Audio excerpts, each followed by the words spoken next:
Salam dan bahagia, Ibu dan Bapak Guru.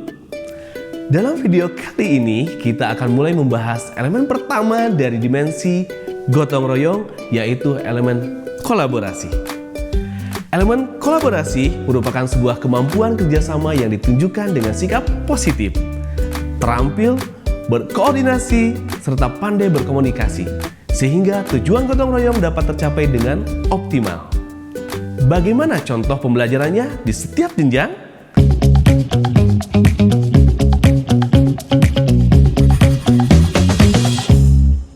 Terdapat 4 subelemen di dalam elemen kolaborasi ini, yaitu kerjasama, komunikasi untuk mencapai tujuan, saling ketergantungan positif, dan koordinasi sosial. Kita lihat 2 subelemen pertama, yaitu kerjasama dan komunikasi. Jika merefleksikan pembelajaran di kelas Ibu dan Bapak, apakah kegiatan kerjasama yang dilakukan sudah dapat mencapai tujuan bersama dengan baik? Bagaimana cara Ibu dan Bapak menumbuhkan keahlian komunikasi pada diri setiap murid? Dan apakah semua murid sudah terlibat aktif dalam kerjasama yang dilakukan? Kerjasama adalah aktivitas bersama dari 2 orang atau lebih yang diarahkan pada pencapaian tujuan tertentu. Di dalam kerjasama ini terdapat kepedulian, saling percaya, saling menghargai, saling mendukung, di mana terdapat norma yang mengatur agar kerjasama dapat berjalan dengan baik. Indikator suatu kerjasama berjalan dengan baik adalah saat anggota kelompok saling terbuka satu sama lain, menghargai hasil pekerjaan teman sekelompok, aktif memberikan masukan dan gagasan, saling peduli, serta terbentuk rasa saling membutuhkan dan ketergantungan dalam kelompok. Komunikasi merupakan penyampaian informasi yang berupa ide, pemikiran, gagasan, ataupun perasaan dari satu orang ke orang lain. Komunikasi yang dilakukan dengan baik akan menimbulkan pemahaman yang mendalam, sehingga dapat mempengaruhi sikap, pendapat, dan perilaku seseorang. Dengan demikian, maka diharapkan tujuan yang sudah ditetapkan dapat tercapai dengan optimal. Bagaimanakah alur perkembangan kerjasama dan komunikasi untuk mencapai tujuan ini di setiap jenjangnya? Pada fase PAUD, murid dibiasakan bekerja bersama dalam kelompok serta menyimak informasi untuk kemudian menyampaikannya kembali dalam bahasa lisan. Di fase SD, murid mulai menunjukkan perilaku yang sesuai dengan tugas dan peran yang didapatkan. Murid juga mulai menunjukkan harapan positif pada orang lain dalam rangka mencapai tujuan bersama. Di fase ini, pemahaman akan informasi diperlukan agar murid dapat menyampaikannya kembali melalui berbagai media secara efektif. Fase SMP ditandai adanya penyelarasan tindakan sendiri dengan tindakan orang lain. Murid diharapkan memahami informasi diiringi dengan pemahaman emosi, keterampilan, dan keprihatinan yang ditunjukkan orang lain guna mencapai tujuan bersama. Dan di fase SMA atau SMK, murid memiliki kemampuan membangun dan mengelola kelompok. Kemampuan analisis terhadap berbagai ekspresi yang ditunjukkan orang lain menjadi modal untuk menggunakan berbagai strategi komunikasi dalam menyelesaikan masalah guna mencapai tujuan bersama. Pada praktiknya di kelas, banyak aktivitas kerjasama yang dapat dilakukan di setiap mata pelajaran.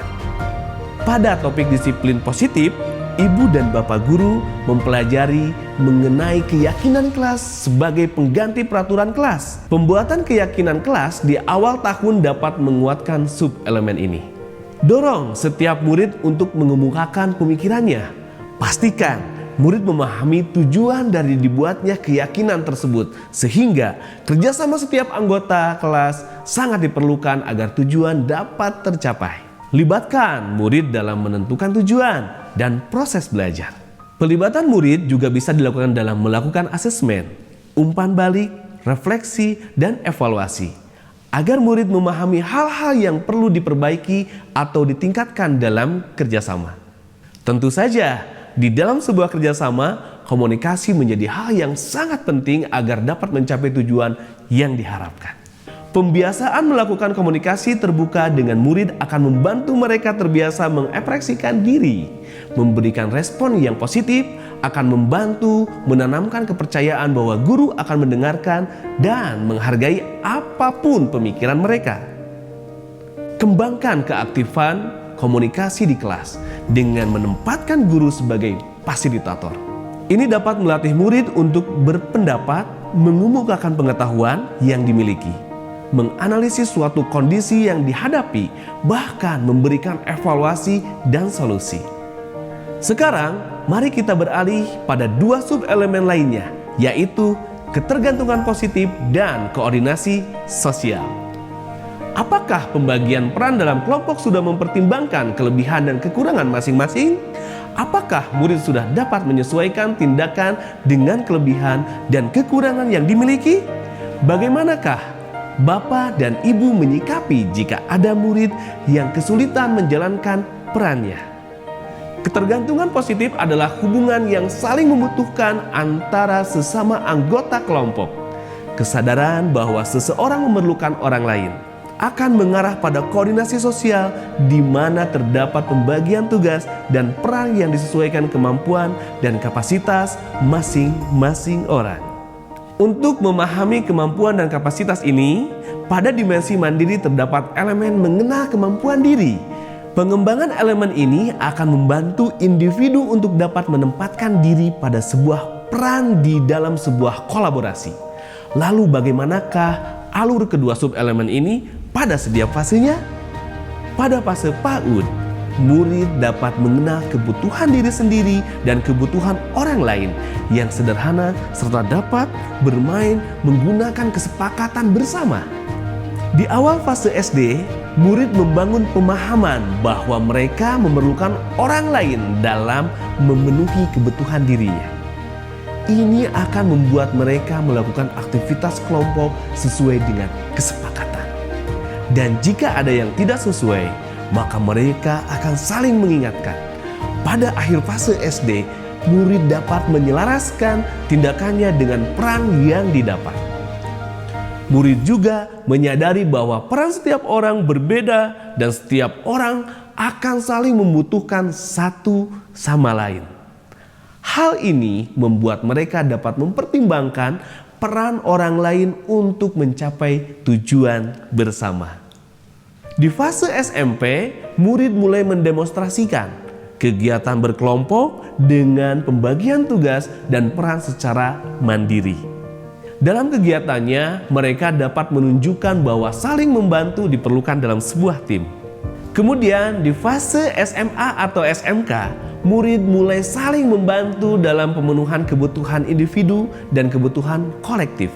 Murid juga diharapkan bisa menyelaraskan tindakan diri dan anggota serta dapat menerima konsekuensi dari tindakan yang dilakukannya. Banyak strategi pembelajaran yang dapat dilakukan di kelas untuk dapat mengembangkan kedua sub-elemen ini. Dalam berbagai mata pelajaran, rutinkan melakukan kegiatan pengamatan atau observasi berkelompok. Pencatat atau pengamat adalah peran yang sangat penting agar tujuan pengamatan tercapai. Di PJOK, sebuah permainan beregu memerlukan kerjasama dan koordinasi yang baik untuk memenangkan pertandingan. Bermain peran di berbagai pelajaran akan menanamkan bahwa pertunjukan akan berhasil jika setiap pemain melakukan tugasnya dengan baik. Rancanglah proyek pembelajaran berkelompok, fasilitasi murid untuk menentukan perannya dalam keberhasilan proyek tersebut. Sama halnya dengan mewujudkan profil pelajar Pancasila, perlu kolaborasi yang optimal dari para guru dan penyelenggara pendidikan untuk membuat cita-cita ini menjadi nyata. Selamat berkolaborasi, Ibu dan Bapak Guru handal. Salam dan bahagia.